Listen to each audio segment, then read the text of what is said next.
From Florida's Space Coast, this is Your Career. Welcome to Your Career. I'm Debbie Featherston, your host, and with me is Marshall Reddy, who is the president of FRANNET-Florida. Thank you, Marshall, for joining me. Thank you, Debbie. And you have been kind enough to bring a franchisee, Louis Spradlin. Yes. And you're a franchisee of Great Clips. Mm-hmm. Great. So, Marshall, let's start off. What impact does franchising have on the U.S. economy? Like any other industry, you know, 6-7 years ago, when the economy kind of went south, so did the franchising models. There was a little bit of a dip, which was interesting because historically, over year, franchising had grown about 1-2% a year. The economy has rebounded somewhat, and I think we're starting to see, in the last couple of years, a rise of about 2.5 to 3% annually. So a lot of folks are now looking at franchising as a viable business model that allows them to maybe escape that corporate environment that they were in. Right. Or they're looking for an escape. They're still staying in the corporate world, but they're looking for maybe a semi-absentee business model that allows them to kind of build their own exit strategy when they decide to leave their corporation.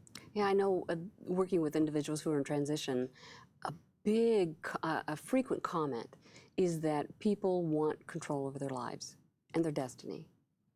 Well, the average job today is a little less than 4 years. And so when you start thinking about that and you think, gosh, I'm in the corporate world, it's a safe harbor. It really isn't. No. So franchising is a viable business alternative for a person that likes the idea and the structure of the corporate world, but they've always had this dream to be an entrepreneur. And so it's the bridge model that allows them to have the strength of the corporation behind them and the ability to go and become an entrepreneur on the other side.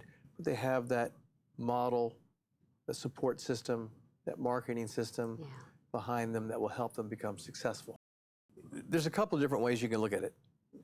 You can look at it as, here's the business blueprint, and I'm going to give you the blueprint as the franchisor, but you're going to build the house in conjunction with me. Or you are a chef, and I'm going to give you the recipe, and you're going to create that recipe in your area. Now, the difference here is I'm going to give you the model, but you're going to put your thumbprint on it. So you could have 100 franchisees in the same franchise, and each one is going to run their business differently. Some are going to be wildly successful, and some won't be successful. What's the difference? It's that individual and how they interpreted that model and how they decided to build the business. Before we go down that path, because I do want to take us down that path. Sure. Louis, let's get you in on the conversation. Why did you choose franchising? What was one of the reasons that really attracted you to franchising? Currently, in my position that I have now, I operate 2 other businesses as an entrepreneur. I'm working 60 to 80 hours a week on average. I'm looking for a model that when I want to retire, a program that would allow me to work, but not that many hours. So I'm putting in on average 20 hours a week. I have all the tools that are necessary for me to be able to be successful. I have a model that's presented to me by a franchisor that has a system that's proven and it works. If you follow the model that they provide to you, you have a very good chance of success and growing your business. And that's what franchising is. You're going to take some of your ideas, but you have a set of rules that you're going to be following. And to protect the brand. Absolutely, because we're trying to build repetitive actions. But we're also trying to differentiate our salon maybe a little bit different than another salon. Why would you want to come to my salon? And in doing that, that's where a little bit of the individualism can come into play. Okay, good. And definitely, so entrepreneurship was really in your blood before you got into franchising? Oh, absolutely. Okay. Well, that's a great, to me, that's always one of the concerns is how do you know if you're going to be successful? But before we pursue that question, I'd like to come back to this one and just have you tell me a little bit more about what are some of the reasons that you see, Marshall, that people really choose franchises? I think the primary reason people look at franchising, first of all, I think there's a misnomer about franchising, which is I don't really own anything. And I've heard that. I mean, I've been in my business now for a little over 2 decades. And my typical client it's kind of evolved. I mean, it used to be the mid-senior level executive, and it still is, but now I'm starting to see probably 50% of my candidates are females. There's a large group of millennials that are now starting to, become more entrepreneurial mindset driven. But I think most people, once they recognize that franchising is a model where you own the business, it's your business. You can build it to whatever level you want to build it. You can run yourself right out of business if you want to. But it's your business. But you have that model the franchisor provides to you. And if you do it in concert and build it together and it's the right fit, and that's the key. The food business is a great business. And when you think of the 3,100 different franchise companies that are out there, probably 50% of them are food. But in the last 20 years of working with people, I have probably worked with less than 10 people that have gone into the food business. And yet it equals 50% of the franchise companies that are out there. So the key is finding what fits you. And then once you find that fit, then going down the driveway, so to speak, and doing the research and making sure that that's the right business model for you. Yeah. That's very good. I appreciate that. It's a good way to think about it. So give us an idea of some of the types of franchises. You said there were 3,100? About 3,100 different companies, depends on the week. 90 different industries. Okay. Obviously, when you think food, you think McDonald's, you think Subway. I mean, that's what you think of because we're inundated with their commercials. But any industry that you can think of, real estate, school, pet grooming, IT, senior care, hair cutting, window washing. Interesting. My 2 oldest franchisees, one is 18 years, and he's in the business-to-business concept. My second oldest is 17 years, and it's a concept called fish window cleaning. And they are the gorilla in the cage, so to speak. Now, most people would think, why would you need a franchise to clean windows? The reality is, you don't really need a franchise for anything. Yeah. But you have a system, and that's the differentiator. Yeah. It's the system behind you. What you do is one thing, but how do you build that model into a sustainable, strong business model? And that's where the system and the franchise model starts to correlate for a lot of folks. Yeah, these hands here, they don't do much hair cutting or anything like that. Yeah, that's good. But we hire the correct people to do it and put the right salon and stylist and cosmetologist on the floor. They do a great job. Well, guess what? It's just like any business. If you give a customer a good service and good quality haircut, in our instance, they're going to come back. And yes, it takes a little time to build that clientele, but once you've done it, we have the tools and the models to do that. I know nothing about hair cutting till I took on this franchise. That's interesting. I'm really curious. How does a franchisor reduce their risk in this? They don't want to have a bunch of franchisees that come in and fail, right? That's going to be bad for the brand. So how do they know for sure? Or how can they mitigate that risk by making, what analysis, right, to help them select the right person? When we sit down with a candidate at FRANNET, we have them fill out our franchise assessment profile, which is roughly 15 pages on that candidate. Right. And it's going to talk a lot about their value systems, their work style, how they interpret information, et cetera, et cetera. So it's not just throwing the dart at the dartboard and hoping that we hit it. So when a franchise company works with us, and we work with about 150 different companies worldwide, most of them, like the Great Clips, they're the leading company in their space, and then we work with emerging growth companies that fit our qualifiers. So when we work with them, they know that the candidates that we're working with have gone through our profiling tools, and we know that they fit certain categories. So one franchise candidate is not going to be a great candidate for every franchise. Yeah. So we're not throwing the dart at the dartboard. We're taking a much more scientific approach to it. What's your role, really, Marshall, as president of FRANNET-Florida? Tell me a little bit about what's your role in connecting the individual with the right franchisee? I would say probably 80% of my candidates today are referred to me. Mm-hmm. And that's a great compliment. Yeah.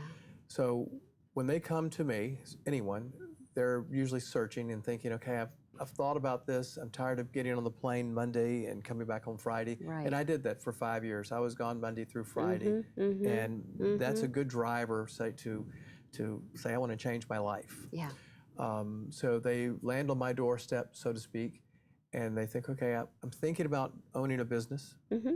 I think franchising might be the right direction to go, but I have no clue where to start.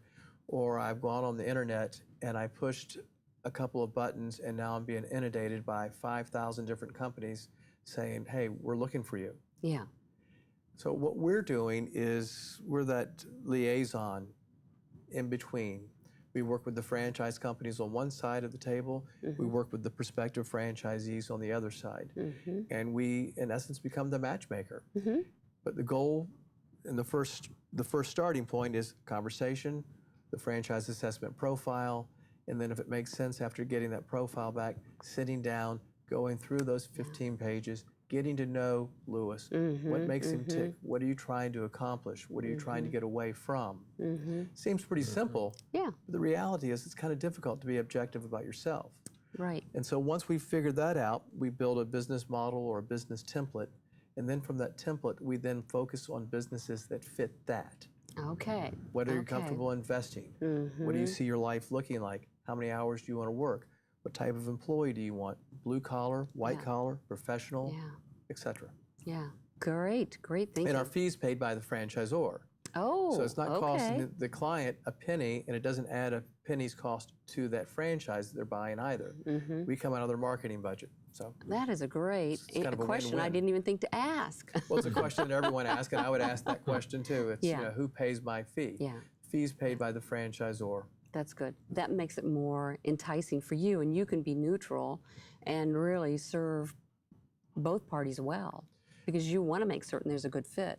Well, that people are successful. When most of your candidates are referred to you, you have to be honest and ethical. That's right. And I have told people over the last 23 years of doing this, probably a handful of times, this is not what you need to be doing. You need to go stay in the corporate world, or the timing's not necessarily right. You're right. But I'm not going to send someone down the river where I get paid and they lose. It just doesn't work. Yeah, absolutely, absolutely. So. And I knew that about you. Go ahead. Going back to the questions and what have you, of course, as a franchisee, Right. I stepped in from a world I'm an entrepreneur, so I've already seen some of the whole business model perspective. You've got other people that might be coming out of in finance, out of a company. They have no idea how the other side of it works, except for finance. Yeah. So in that instance, the support that FRANNET gave to me and Marshall gave to me was providing avenues and people and contacts so that if you need money, here's where you can go. If you need a banker, talk to this person. They can refer these people to us, which then gives our group and our ability a much easier standpoint to build that model. And when you're talking to the franchisor themselves also, they don't just accept anybody. They're going to look at you too. They're going to look at your financial stability, but they're also going to look at who you are as a person and what you've done in the past. And then see if you can be a good blend into their model too. So, you know, Marshall's a friend of mine, and I'm very pleased with the results we've had to date. We bought into a system that provides haircuts, and simply just that. I know nothing about how to cut hair, but I certainly understand a business model, and it seemed to be a really good fit. And it was actually a family fit because there's my son-in-law and my wife and my daughter are all involved in this operation. That's fantastic. A lot of my candidates and clients that I've worked with, you get to see them mature. You go from oh my God, what in the world am I thinking about doing, Yeah. to finally doing it. Yeah. And oh my gosh, this really does work. And I can breathe, and I can escape maybe where I've been and haven't wanted to be for a long time. And I can be successful. See, a lot of times I think what happens, Deb, is you have to kind of step back and look in the mirror and say to yourself, why not me? Yeah. And ultimately, when we're working with someone, I think that's the epiphany that eventually comes. Because we're kind of designed to go to school from this age to this age to that age, and then go take a job Right. and live happily ever after. And that just doesn't work anymore. And so It's true. the franchising model gives you that bridge model of corporate safety net, and then the entrepreneurial side that a lot of people have always wanted to ascribe to. Right. So Right. we bridge it together. Right. That's great. And I think I was just sitting here thinking, I wonder what percentage of people, and you probably haven't tracked this, but you might have a gut sense of it. But I'm wondering what percentage of people have you coached over the years who have initially said, franchising, I've got some gaps in what I know. My business acumen is really bad, so I'm going to go study up, I'm going to get training or coached or, really get immersed in this and then come back to it. Have you ever had that? I'm sure I have. I'm probably one that says that to them first. That's what I was thinking. And so we'll have them attend one of our webinars, and we do a couple of different webinars a month.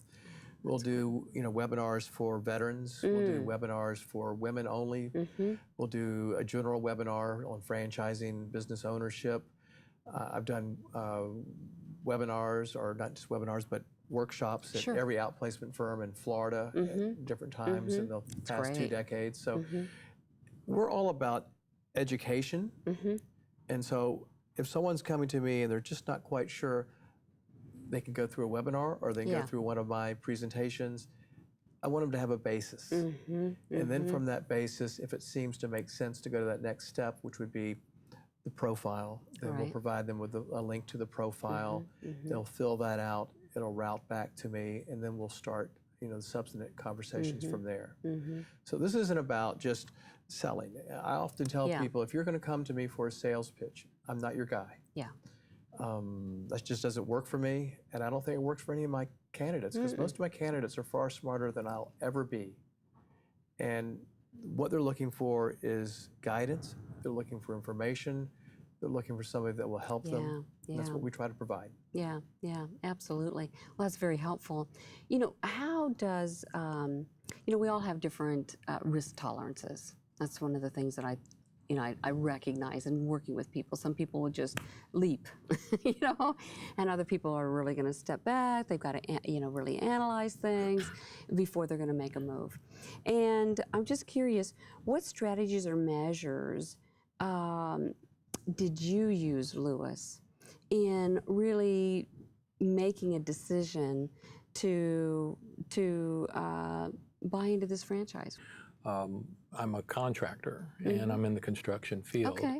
That field has evolved over the years. Yes. Now, again, as I had mentioned earlier to you about the amount of hours that I put in between the 2 other businesses I own, and I'm looking for a change in the amount of hours. That was one of my big points to Marshall. Yeah. And Marshall pointed out the Great Clips franchise system. Right. So one of the other criteria that I was looking at was I want something that's going to be somewhat recession-proof.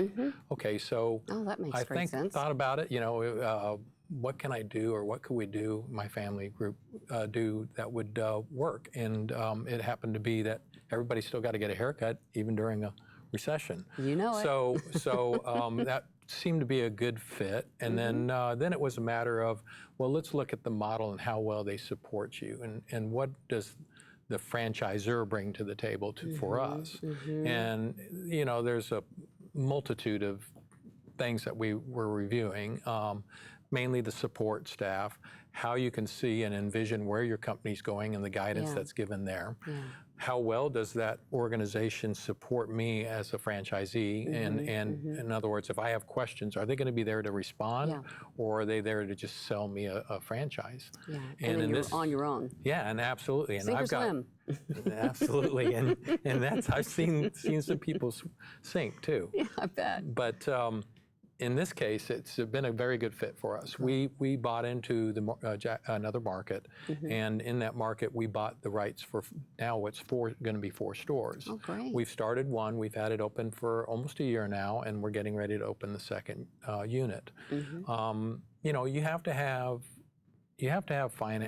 some financial wherewithal and assets to be able to just go out and you know, you're not going to walk in and just say I'm borrowing money. Right. But in my case, my primary goal was I'm looking to somewhat semi-retire, but I don't want to put in all those hours. Right. But I want to keep my brain running. I enjoy working with people. And I also enjoy doing some charity work.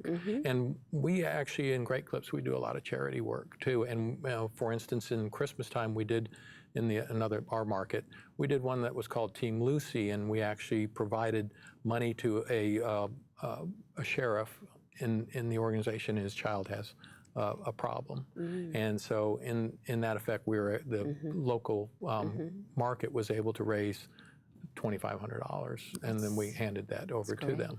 And it was just a simple charity fund, or the Children's Miracle Network, or they do a plethora of different things. So I would say that it's a combination of a lot of those, what they can bring to the table. And believe me, they're very well organized. I have a ton of different reports, more than what I even can look at on a daily basis. And I can see the direction that we're headed, and we're very pleased with it.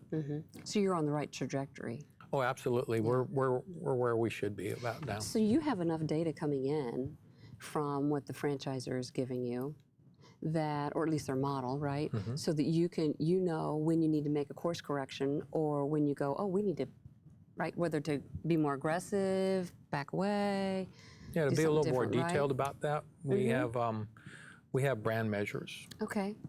So we're looking for certain numbers, meaning customer counts, your payroll percentages, your amount of hours that are worked on the salon floor, and also measurements that relate to the customer. Are they being taken care of? So we have a percentage of weekend hours worked as well as daily hours. All those things factor in, and they're giving you categories of where you would fall. And it's also based on, it's not just one size fits all. That's good. In this case, it's the first X amount of years is this, and you should be here. And then when you move on, then you should be here. You can be okay to great, and they're telling you where you fall. And if you follow that guideline, it works. Did you confer with, any professionals to analyze the Great Clips in this particular case? Well, absolutely. I mean, before we actually purchased and signed our agreement with them, there's a discovery period. And in that discovery period, we contacted many of the franchisees across the entire United States and asked them whatever questions we wanted to. We attended webinars, we did training and what have you, before we actually signed that on that dotted line and made that decision. So, and they've got managers in all the different departments: finance, education, cleanliness, your marketing models, and each is a separate stage of that system, but they guide you through that. So in my case, as a contractor, I don't have quite as many of these models out there and the support staff. Right. I am my support staff, and it's not easy. And if I make a bad decision, I may not be able to measure it like this franchise. Not with the amount of time, for sure. Absolutely. So with the guidance of these brand measures and their expertise, and talking to other franchisees that have been successful, it was a good fit. The advantage of the franchising model oftentimes is the ability to speak to other franchisees. that sat at a very similar table to where you might, or Lewis may have been sitting. Yeah. And so the biggest qualifier, I think, is after that initial phone call with the franchisor, doing some of your own research. Is this a trending industry? Is it non-trending? Is it recession resistant? Is it not? Is it owner operated? Is it semi-absentee? After having those conversations with the franchisor and then speaking to franchisees, you're able to qualify a lot of information quickly. Yeah. If you then need additional resources, I work with a ton of them. You want to work with a franchise or business attorney, not a divorce attorney. Right. Because franchising laws are regulated by the Federal Trade Commission, and you need somebody that understands them.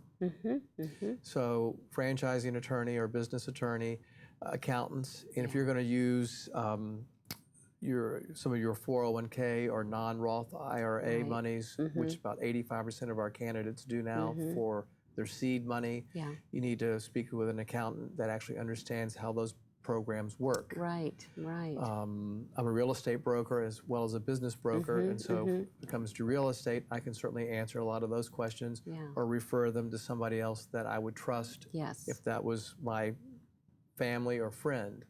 So outside professionals, we work with all of them. Yeah, that's great. Well, this has been very informative. I really appreciate your time, and the information is just great. So thank you both for being here. On behalf of my guest and everyone here on the Set of Your Career, thank you for watching, and remember, be career happy. More information about this program is available online at millermediagroup.org.